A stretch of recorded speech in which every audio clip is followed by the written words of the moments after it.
This is the 10-Minute Contrarian Podcast. This is VP. We're a solutions-based podcast, diving into the world of contrarian investing and alternative finance. You can find us hosted on the No Nonsense Forex YouTube channel, NoNonsenseForex.com, and podcast players everywhere. Episode 213 is brought to us by Bybit. Speaking of AI and automations, if you have an algo or a robot or an AI-driven product, anything that you just want to plug into your trading, you can do that on Bybit because Bybit lets you trade just about everything now. Sit there and let it rip and collect all the great benefits Bybit gives you in the meantime. This is more possible here than it is pretty much anywhere. So go down to the show notes, click the link to the Bybit blog. That tells you everything you need to know. And at the bottom of that blog, click my affiliate link. That's where most of your benefits are going to come from. Get signed up, plug in your algo, and let it work for you while you just sit back and reap the benefits, because with Bybit, membership has its rewards. It is the 10-Minute Contrarian Podcast, and I don't know how many of you also listen to my other podcast. It is the Trading Psychology Podcast. The audiences there, from what I've noticed, are pretty different. For the most part, there is some crossover. But the last episode we did, it was an episode called Planting Bamboo. I really think everybody who listens to this podcast should also go listen to that episode in particular, because I think it does affect everybody. And there are elements of that episode that absolutely apply to this episode here. Now, you guys have seen the title. We will be doing this in two parts. One of those parts, and this is going to be part 2, is going to focus on the investment side. So in the comments section on YouTube, this podcast does go to YouTube, by the way, don't get too far ahead of me. We will have next week to talk about all the different ways we as investors can absolutely cash in on this. And it's going to be really important that you do that in order to protect yourself from what is likely coming with this whole revolution we're seeing. And it is real. We will talk about that. But this episode is mainly going to focus on what we can expect going forward and some really interesting ways we can not only protect ourselves, but also benefit from it from a non-investing side. Because let me tell you, contrarians, we are about to see a very big divide between haves and have-nots here. And right now is such a pivotal time in our history when it comes to this. And you, right now, get to decide which side you will be on, the have side or the have-not side. And if you choose to go the have route, which I recommend everybody do, you are going to really need to do two major things. 1, protect yourself. 2, find ways to leverage what is inevitably coming. And what is coming is inevitable. You know, when AI first came out, I even said it here. I'm like, look, a lot of people are really going over the top on something that just came out. So I'm not saying I'm skeptical, but I am not somebody who's just going to rush into something like this and say, oh my God, this new thing is going to be the future and just the way we do everything now. That's, to me, right or wrong, it's foolish. And I feel like I had already made that mistake once already with the metaverse. And not to say that the metaverse is not going to happen. I certainly think it is. But, back in 21, everybody was like, oh, this is just going to be how things are from this point forward. And it actually made sense to me, and I fell right into it. And I ended up being way too early. But this whole AI revolution is very different. Almost 2 years in, I know that now. I think we should all know that now. Because, again, what's been a running theme on this podcast? Never go against large, powerful, sovereign nations and what they are doing. Not what they say they're doing, but what they are doing. And the two most powerful nations in the world, United States and China, both understand that going forward, whoever wins this race is going to have the most power for the next few decades. Like, they know that. It has been determined. And as a result, you have these nations going all in on AI. And other first world, especially Western nations, are not going to want to get left behind here. We say it here a lot on the show. A lot of these nations are slowly dying. And this rate at which they are dying is only going to accelerate. So they are going to take the money and resources they have and try to ensure their survival as well. So it is foolish to simply ignore this from an investor's perspective and just from a human being perspective. Again, we have done very well here by simply looking at what these nations are doing and what they think the next 10, 20 years of our future and our history is going to be like, and simply following their lead. We know what they're doing. They're going after AI. They're going after things like rare earths. They're going after energy. And they are trying to take the lead on blockchain. The speculation phase is over. It's no longer a matter of if they're going to do it. They not only are they going to do it, they're doing it right now. And that's why, for example, when it comes to rare earths, which we have already dedicated 2 episodes to this year, one of them I told you I was buying a stock with the ticker symbol MP Materials, because there is an absolute land grab for these finite resources, and that stock to date has tripled since I bought it. It's a very simple equation. Find out where the world is going and what they want and what they're trying to find so desperately to get ahead of, and use this to determine your own future. And AI is coming. It is coming in spades, and it is happening whether you like it or not. And I doubt there's really anybody out there listening who is going to disagree with this. You guys are plugged in, there's people out there like, I use AI and it's wrong all the time and blah, blah, blah. Okay, yeah, I was saying the same thing about 6 months ago, but guess what? Nowadays, it's a lot less wrong, and there's so many things you can do outside of just the way your average person uses large language models, for example, that are already changing everything. And again, this technology just does nothing but get better and better as time goes on. Now, in terms of what AI is going to do for our future, there are, I think like 4 major scenarios that people are thinking about, each of them with their own probabilities. Let's go ahead and go over what they are, the ones I've heard, at least. The first one is AI is going to kill us all eventually. Now, thankfully, I would put this at a very, very low probability. And let's say I'm wrong and it is going to kill us all. Well, there's nothing we can do about it. So why sit back and worry, the Reaper's coming for all of us at some point. If it's sooner than later, then I guess that's what it is, Go live your best life. But thankfully, I think the chances of that is extremely low. The next scenario that I think is slightly, and I cannot stress that word enough, slightly more probable than AI killing us all, is what people are calling like this AI communist hellscape. To where it controls everything we do, and nobody has a job, and the whole world goes on universal basic income, and only a small amount of extremely powerful people run everything and have all the money and all that. The stuff you see in movies sometimes. Again, more probable than AI killing us all, but still extremely low, and really not a scenario that I am going to waste any time preparing for. These are the 2 scenarios that a lot of doomers come up with, and we talk about doomers on this show a lot, and I've written a whole blog about them. The one thing we can always rely on with doomers is that they're always wrong about everything. Like, they never get it right. Conspiracy people do, but I put conspiracy people and doomers in different baskets, even though there's a lot of crossover there. Doomers just never get it right. So I take comfort in that, because the 2 scenarios that they champion the most are the ones I just spoke of. Now, the flip side of all of this, on the complete opposite end of the prediction spectrum, is that AI is going to create this beautiful utopia, and everybody is going to live forever and in perfect harmony, and there will be no more wars, no more hunger, no more suffering. Again, I'm an optimist, always have been, but I think this scenario is extraordinarily improbable. Again, if it is, great.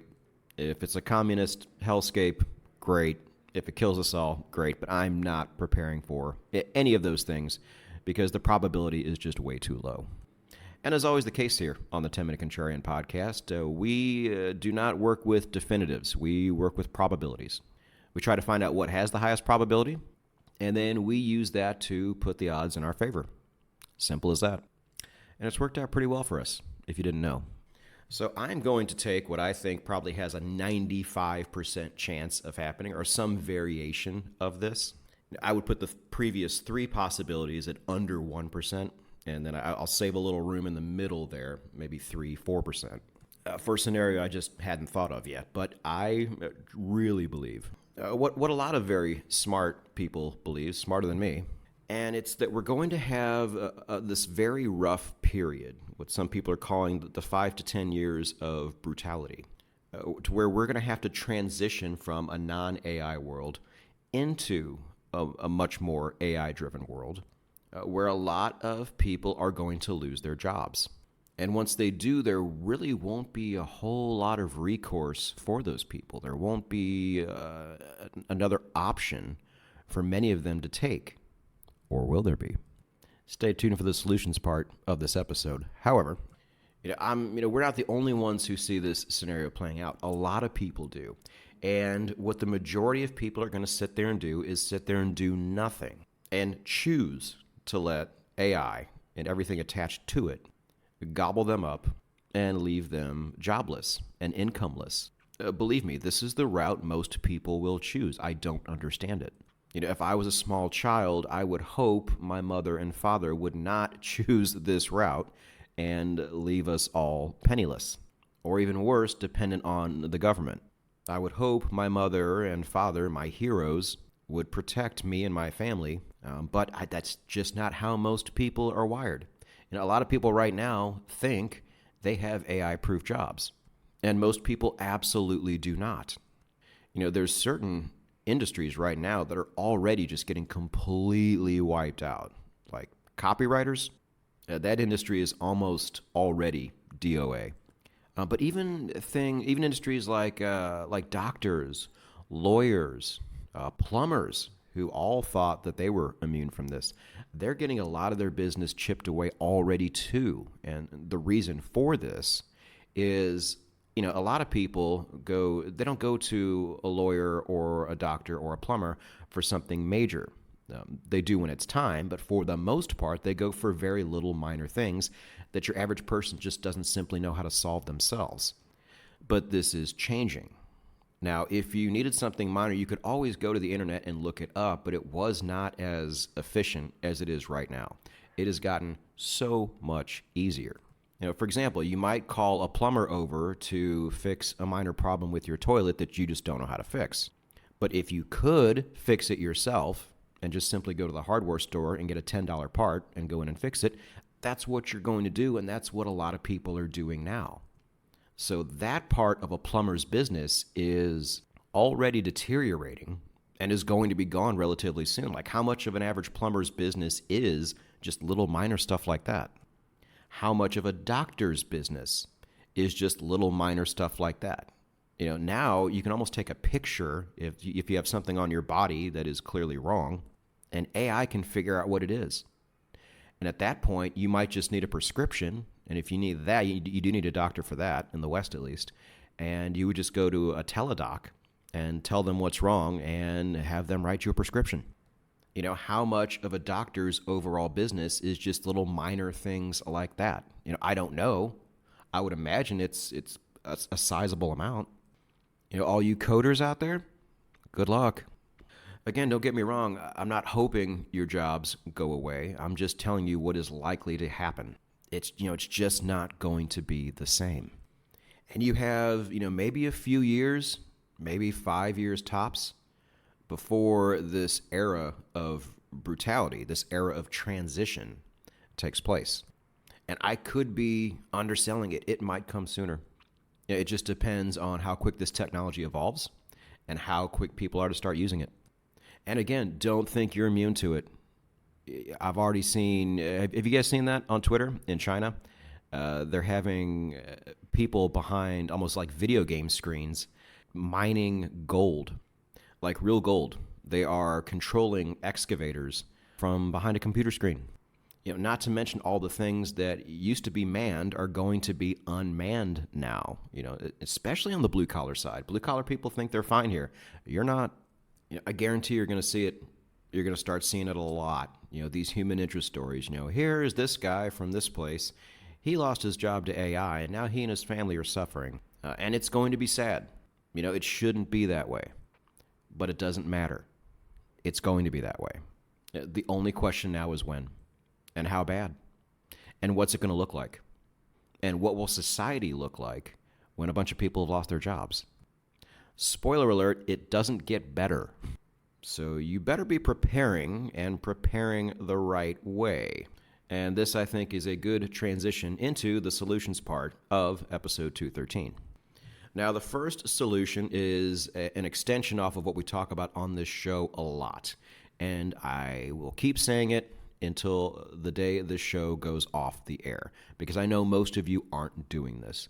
But it's pretty safe to say that if AI is going to change society, it's first going to happen in the most developed areas.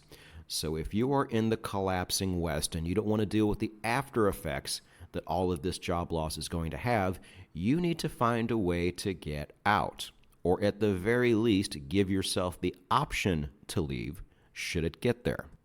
I'm in South America right now, and I can say with confidence that it's going to take much longer for things like AI to penetrate and have a large effect on everyday life out here.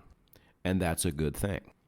I don't want to sit in a Western country while this 5 to 10 years of brutality is going on and just sit there and deal with it. That's ridiculous to me.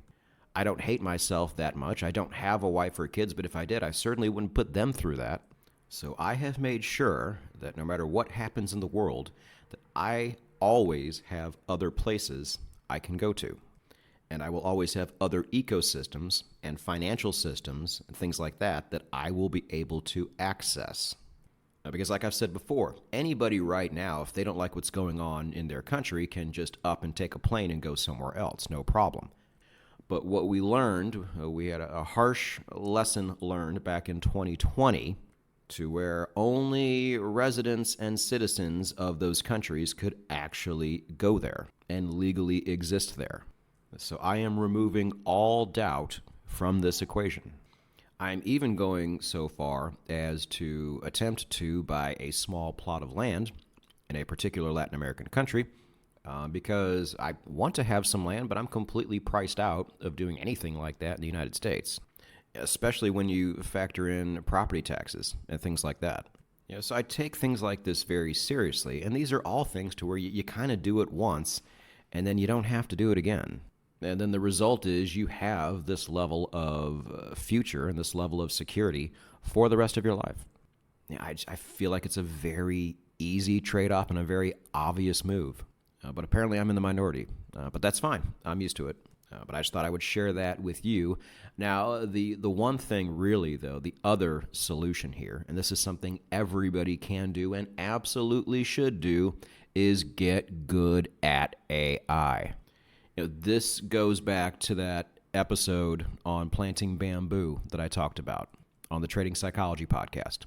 One of the core lessons at the heart of that podcast was like, look, man, with the future coming, you don't have a choice but to create multiple income streams for yourself, especially when you know what we know here at the 10-Minute Contrarian podcast, just how much value your fiat currency is losing. Spoiler alert, it's not going to stop losing its value at a rapid rate, most likely. So you are just going to simply have to create ways to make more of it. We talk about investing all the time on this podcast here. That's the theme of it. But little good that does when you don't have the fiat to invest in the first place. And if you're going to lose your job, you're also going to lose your fiat. You might make a little bit through UBI or through welfare, whatever you have in your country, but it's not going to be enough to invest with. So kiss that dream goodbye. At the end of the day, you just simply, the solution for almost everybody is just to simply find a way to make more money. And for a lot of people, that's simply going to be not losing their main source of income. It's going to be a real race out there. It's going to be a player versus player, as Gary Vaynerchuk says. In a lot of ways, life is like that right now, but it's definitely going to be like that moving forward. It's that whole joke about those two guys walking in the woods, and they see a tiger, and one of them starts tying his shoes, and his friend's like, that's a tiger. You're not going to outrun a tiger. What are you doing? And he says, oh, no, I don't have to outrun the tiger. I just have to outrun you. So we know the tiger is coming. We see him coming. Are you going to be the guy who is able to outpace the tiger, or are you going to be the guy that just sits there and gets eaten? As we said, most people are going to choose option B because that's just how lazy and shitty we are wired, the majority of the population at least, in 2025. And there's also that saying too, it's not AI that's going to take your job. It's somebody who knows how to use AI who's going to take your job. Now, I would strongly argue that it's actually going to be both. Like we're already seeing with copywriting and with plumbers and with doctors and with lawyers.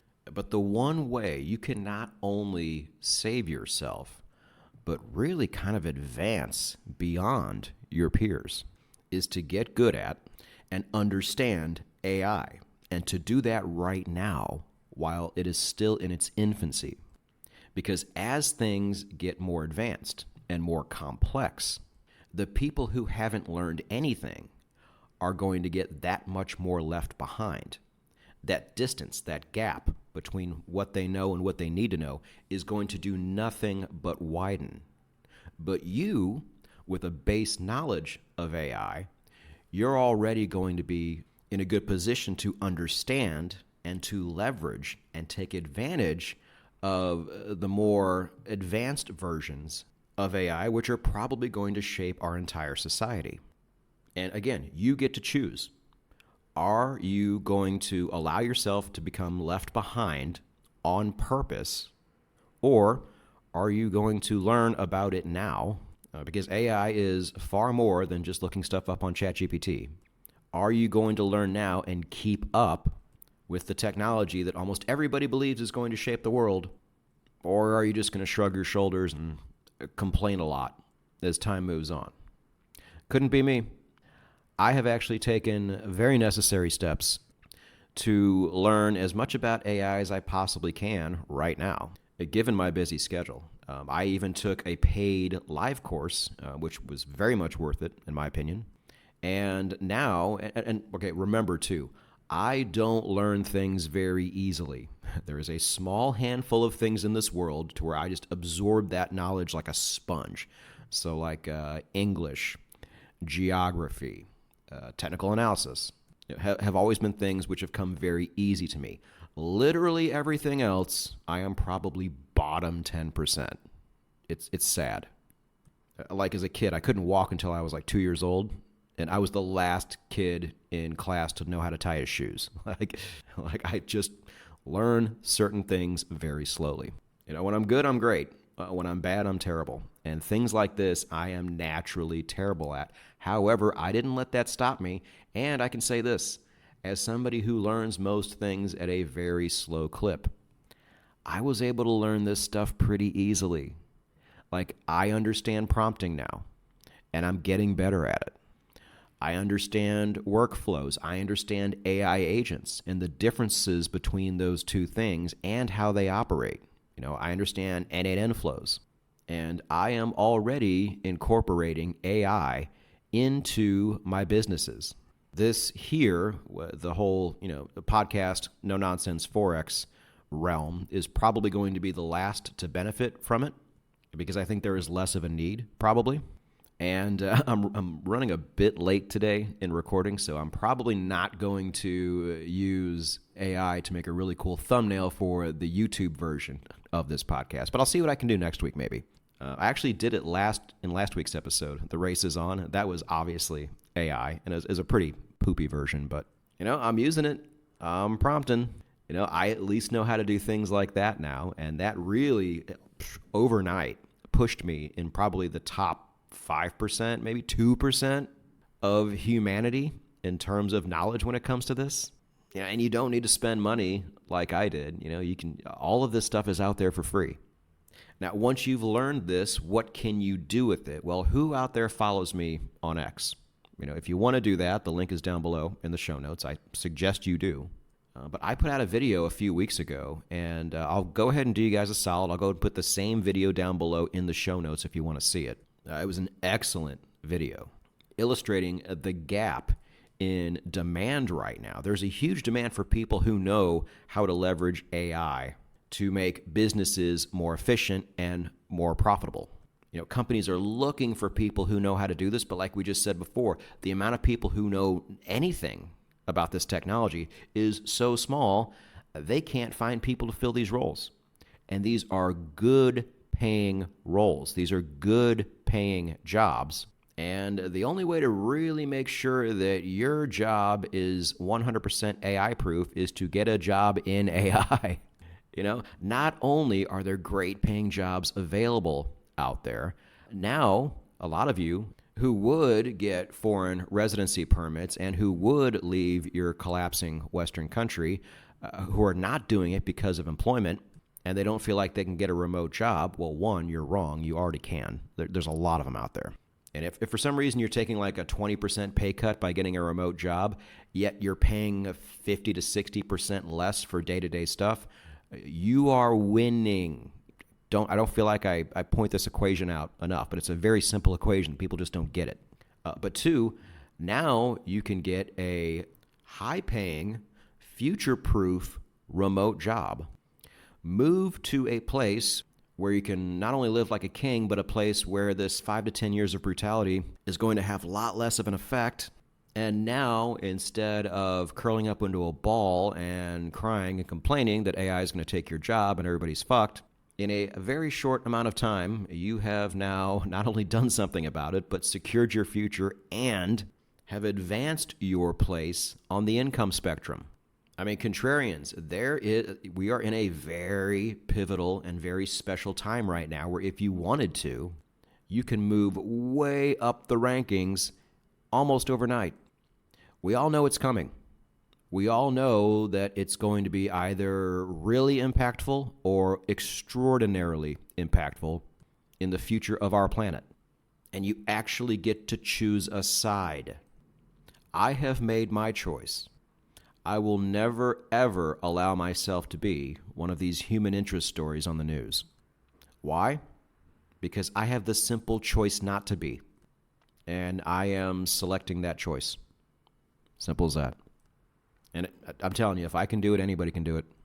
And I know that even on a podcast like this, 80% of you are lazy, entitled shit rags who won't do anything and will eventually get gobbled up by all this. But I would say there's probably 20% of you who actually do take action and take things like this very seriously. And even if you disagree with my outlook on the future, you know that it might be right, and it's probably worth protecting yourself over. And as always, the cost of doing something like this is pretty low, actually, in terms of time and money. If that's 20% of you, we're doing way better than just about every other podcast out there. So my message to the 20% of you is that we have all seen the writing on the wall. Get good at AI, whether you want to or not. And make sure you are also structuring your life to where the very ugly parts of this transition will not apply to you. Because explain to me, why the fuck else would you not? Don't be crazy. Be early.